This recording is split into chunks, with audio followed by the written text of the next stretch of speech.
Come and be welcome, celebrants of the diverse traditions that make our congregation beautiful. Okay.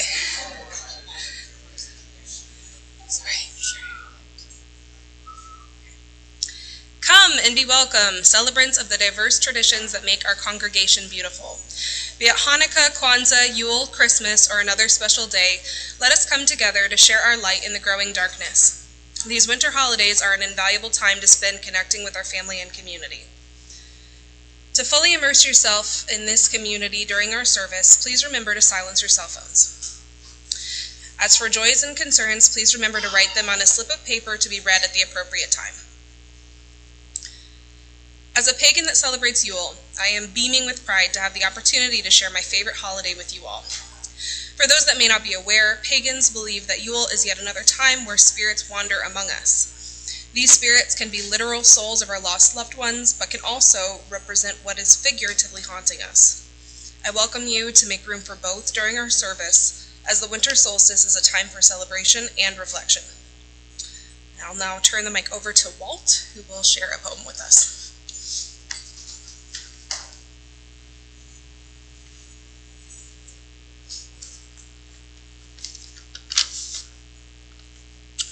Good morning.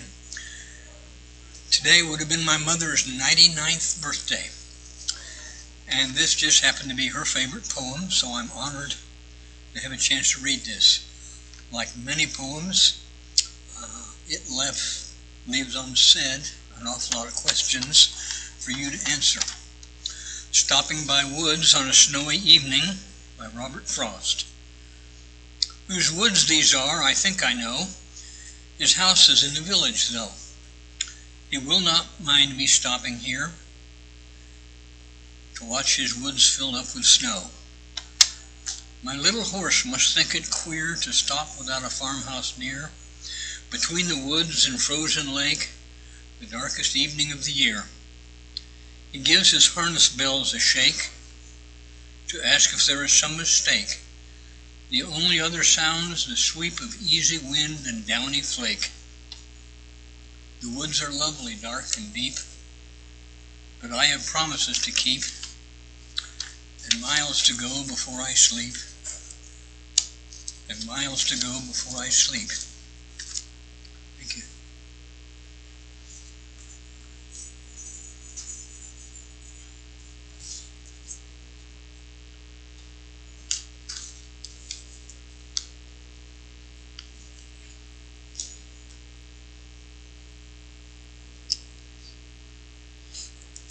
In the bleak and cold winter, we gather ourselves in to light the fire, to warm our spirits, to kindle the flame of love and hope.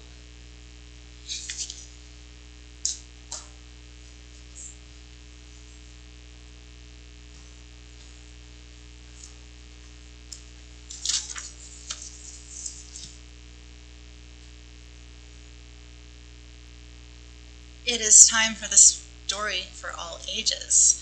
The return of the sun.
Acapella. Okay, all right. And the ushers will pass out the offering baskets. Ready? From you I receive, to you I give, together we share, as by this we live. From you I receive, to you I give, together we share, and from this we live.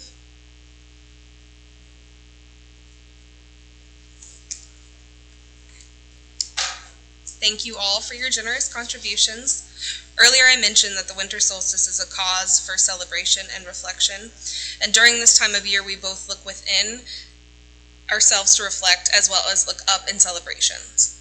So I got one slip. Best wishes in memory of Janie Thacker, cousin of Catherine Chendling. Okay. Thank you. And you'll see a table here with some candles on it, back on this back wall. Please feel free to light a candle in honor of your joys and concerns with us.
For our meditation today, I invite you to experience the solstice spiral. The spiral is one of nature's many patterns and can be found in shells, flowers, pine cones, fingertips, and galaxies. In this holiday, honoring the return of the light into the world, we use the spiral to represent the seasonal rhythms as well as representing the contemplative journey we take to find our own inner light. The solstice spiral represents the celestial marking of the seasons, or the turning of the year. The beginning of the path marks the summer solstice. Let's see. Testing? Yes? No? Yes?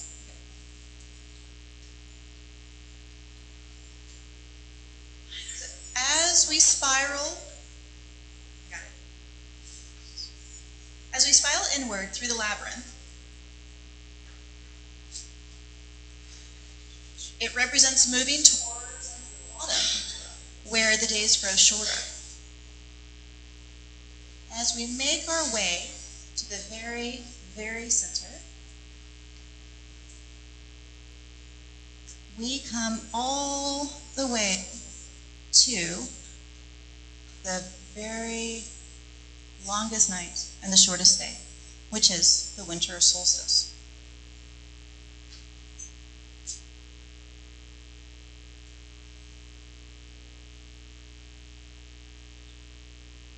So the very center of this spiral represents the winter solstice, the time of year. So we'll pause at the center where we can light a candle from this symbolic center.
longer than we can remember. Worshipping the sun has been around for many thousands of years and is recognized all over the world. As the earth makes its way around the sun, the daylight becomes short while the night grows longer. The people of Guatemala celebrate the winter solstice by watching or performing the flying pole dance. The performers, known as polo voladores, dress as brightly colored birds, climb a 90-foot high pole to a platform, winding rope around them as they ascended. Then they would leap from the top, twirling down to the ground. Oops, hold on a second.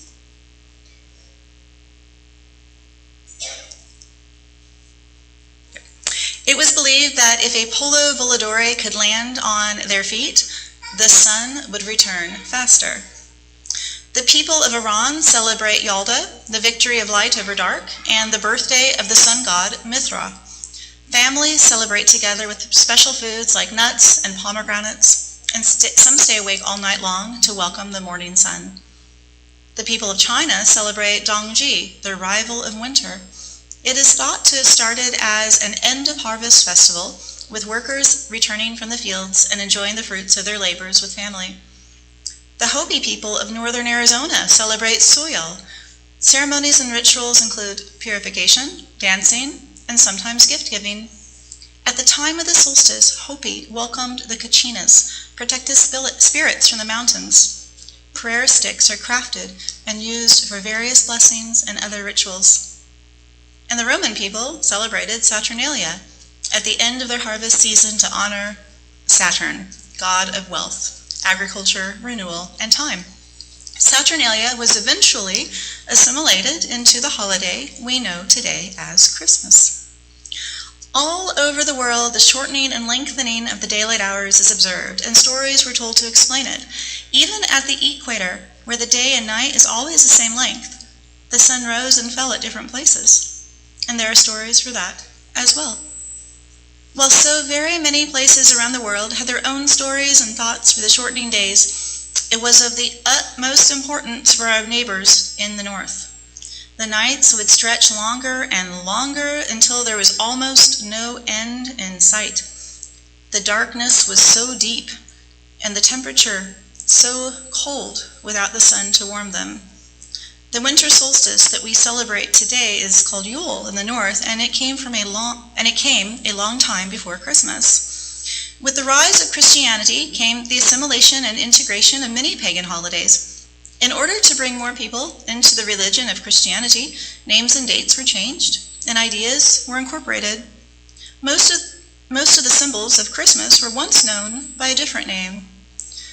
The tree, the wreath, the greenery, the log, the carols, candlelight. Regardless of the change in names, Christmas or the winter solstice, both are filled with magic of the imagination. They both represent joy and hope. The joy in bringing back the light, and the hope and anticipation of warmer and easier days ahead. The winter solstice stands as a bridge between the ancient and the modern, connecting generations through shared traditions. As societies continue to change, the celebration of the solstice serves as a reminder of our interconnectedness with nature and the quest for meaning. Please stand, if you are willing and able, and join Ren, Nick, and Estella in singing Deck the Halls. The words are on the screen and also on your song sheets. You stole the words? From what? Oh, one.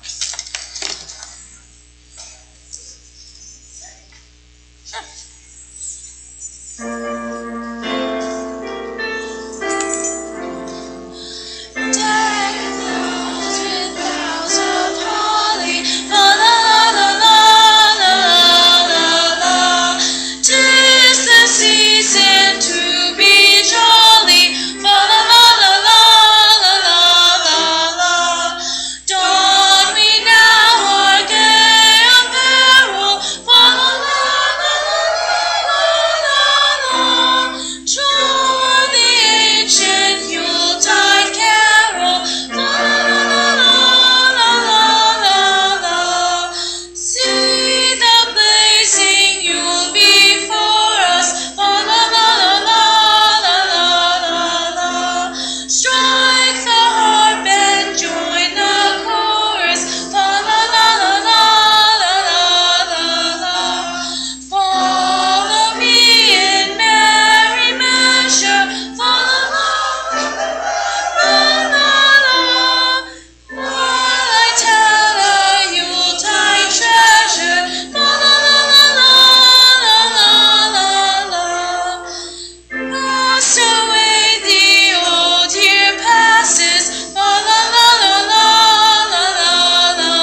The Yule log is not an ordinary log. Today we think of the Yule log as just a log in a fireplace or as a centerpiece, or as a Yule log cake.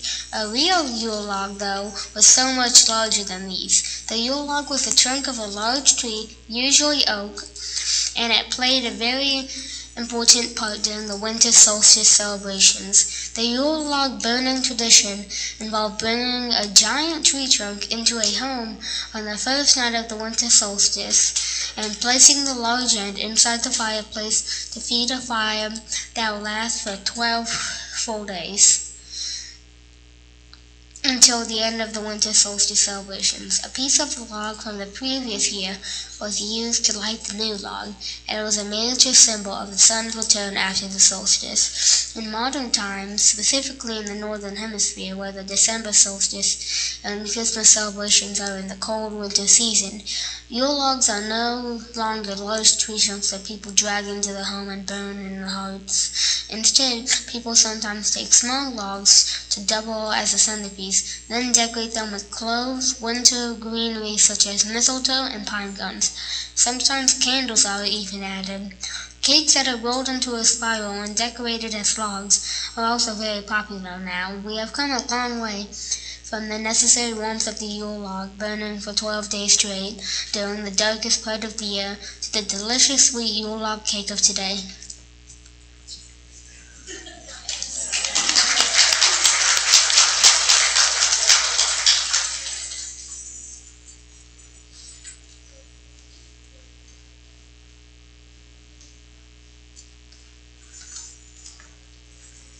Ancient people believed that including beautiful green foliage in your home during wintertime and completing ceremonies with it would ensure the regrowth of vegetation outside in the spring. Because of this, both holly and mistletoe signify resilience and life amid winter's dormancy and are used as decorations at this time of year. The Druids believed holly's evergreen nature made it sacred and that it remained green throughout winter to keep the earth beautiful at a time when deciduous trees shed their leaves. Holly was preferred by some for its shiny leaves and its ability to bear fruit in the winter, aspects which made it seem almost magical. Holly syrup was used to cure coughs, and holly leaves were hung over beds to encourage good dreams. Mistletoe also had mythical importance. Norse legend told of how the god of light, Balder, was slain by an arrow of mistletoe, but was resurrected when his mother's tears turned the berries of the plant red. Mistletoe represents resurrection and hope for the end of winter. If you have cats, you know that they occasionally like to nibble on plants. Keep your cats safe because some of these plants we use as decoration, like holly berries, are poisonous to them and will make them sick. And speaking of cats, do you know the legend of the Yule cat? The Yule cat, known as Jolakotoran, I don't know, is a huge and vicious cat who lurks about the snowy countryside during Christmas time and eats people who have not received any new clothes to wear before Christmas Eve.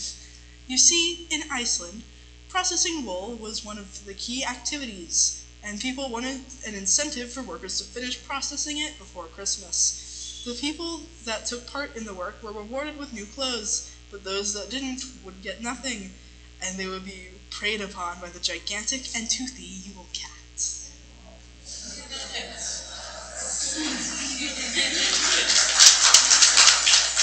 And then song leaders.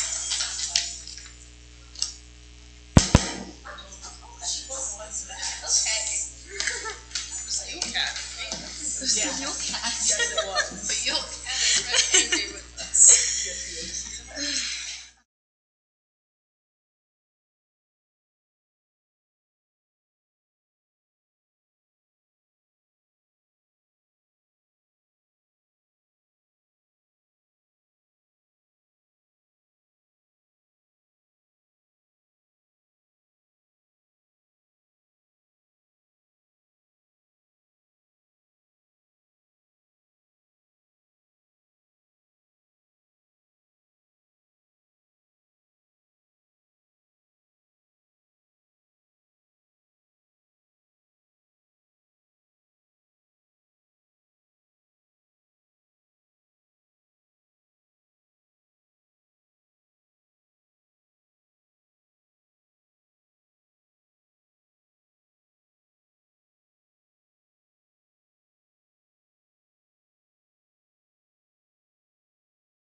The Yule tree is one of those most important symbols of winter solstice, and it's still popular today.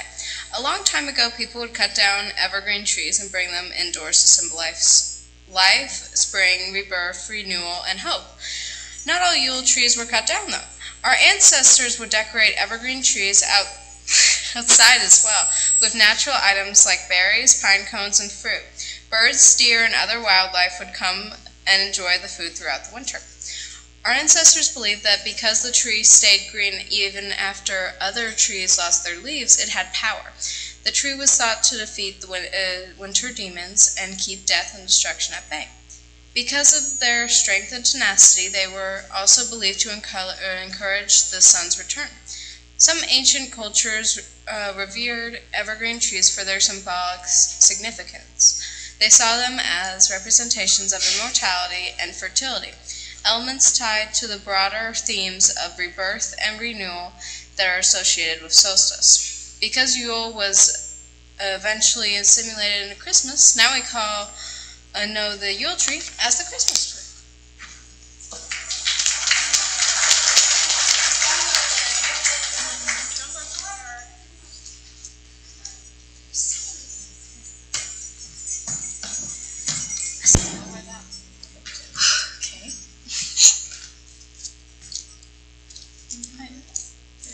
Okay.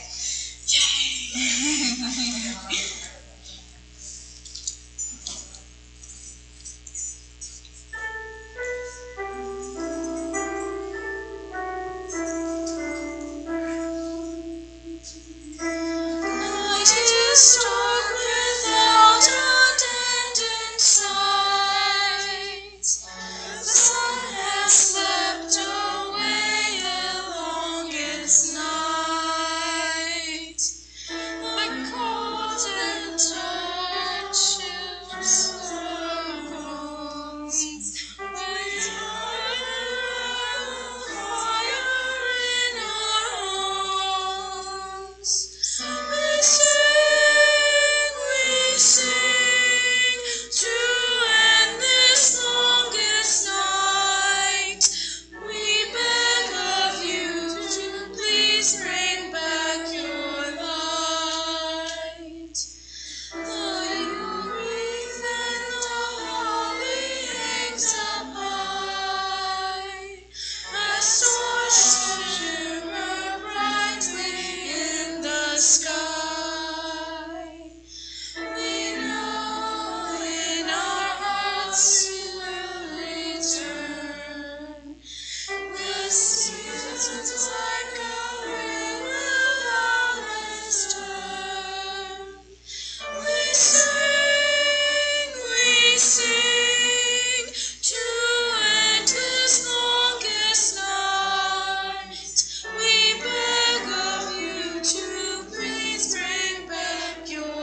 Fire is very important to the winter solstice, as it symbolizes the sun and its warmth. This was especially true for the people that lived in the far north parts of our planet, where it gets very cold and dark. While candles and fire are often part of winter holiday celebrations around the world, it can be a matter of life or death in the north. In ancient times, it was believed that the sun needed our help to return, so the people would light bonfires to show the sun the way back to the earth. Because light always shines the brightest in the darkest night, fire and candlelight represented the hope for the return of the sun's light. While fire has the dual nature of destruction and creation, during the solstice, it can be seen as a metaphor for cleansing and renewal. The burning of Yule logs, for instance, may symbolize letting go of the old to make way for the new as the day starts getting longer after the solstice. Today, we light candles in our windows and put up holiday lights on our houses, trees, and yards. These are the leftover symbols of bonfires and are meant to symbolize and aid the return of the sun during the darkest times of the year.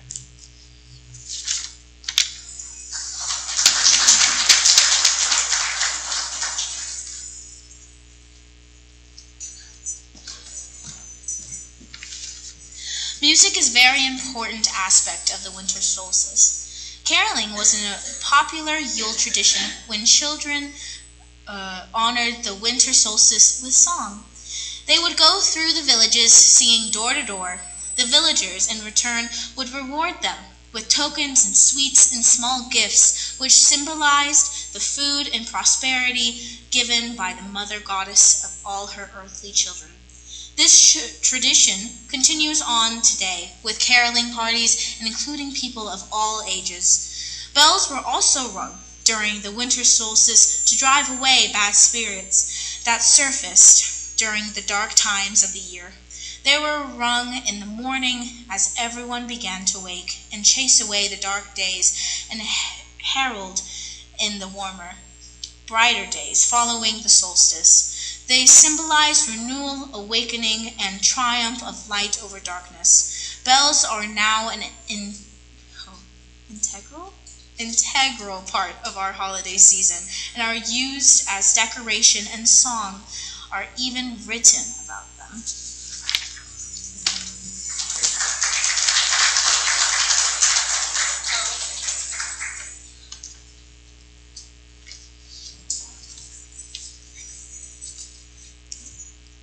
Again. The sun has returned from its long and seemingly endless sleep. We dance and sing and shake noisemakers and bells to welcome the light back into our lives. I know y'all can do better than that. All right. The darkness shall not last after all. It is cold, and it will most likely get a lot colder, but there is a promise of warmth in the rays of the sun. Every day as the year slowly turns, the sun will be up in the sky longer, and our days will begin to stretch back out until we find ourselves once again at the widest part of the solstice spiral. I wonder what we will do to celebrate the summer solstice. Please stand if you are willing and able and join our youth song leaders in singing "To Everything, Turn, Turn, Turn." The words will be on the screen as well as on your song sheets.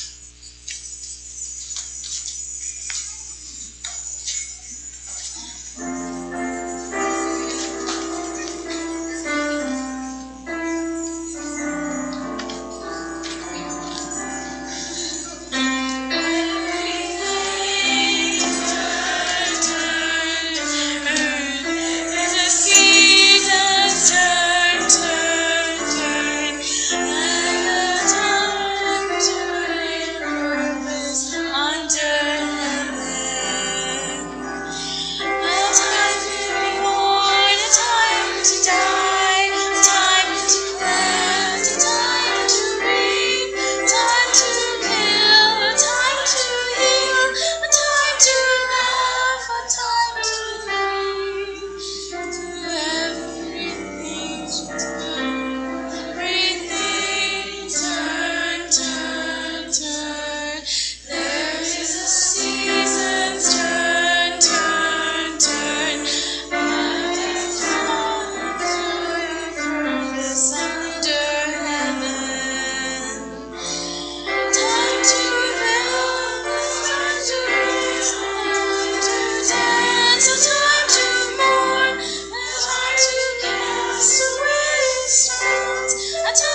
With love and honor, let us release the spirits that accompanied our service back to where they belong. May they go in peace. And though our chalice has been extinguished, our inner light shall continue to glow and grow.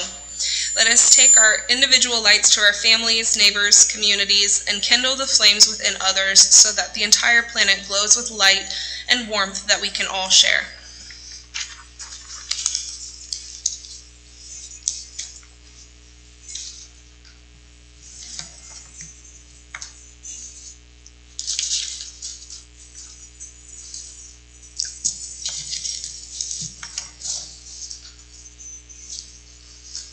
Thank you, everybody, for helping with the service. Good job.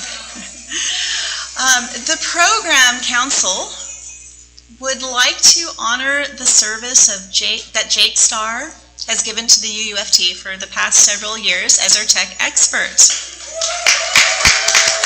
Jake, where is Jake? Jake is somewhere. Okay. He ran out.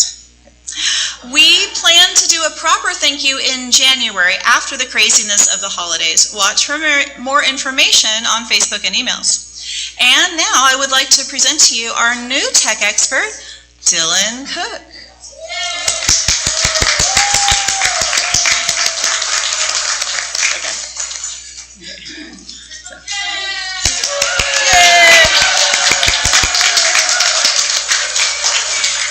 Thank you both, Jake and Dylan.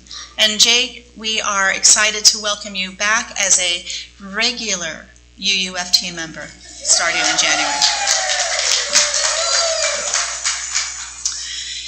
And let's see, we have 2 more Sundays, next Sunday and the following Sunday, that Jabel's class, the Nature Savers, is collecting, they are collecting full-size blankets and adult-size gloves. So if you still have donations or have not donated and would like to, you can donate them and they will take them to the Silverbacks organization in January. And now I want to excuse you so you can go and experience the cocoa and coffee and cookie reception. Thank you so much.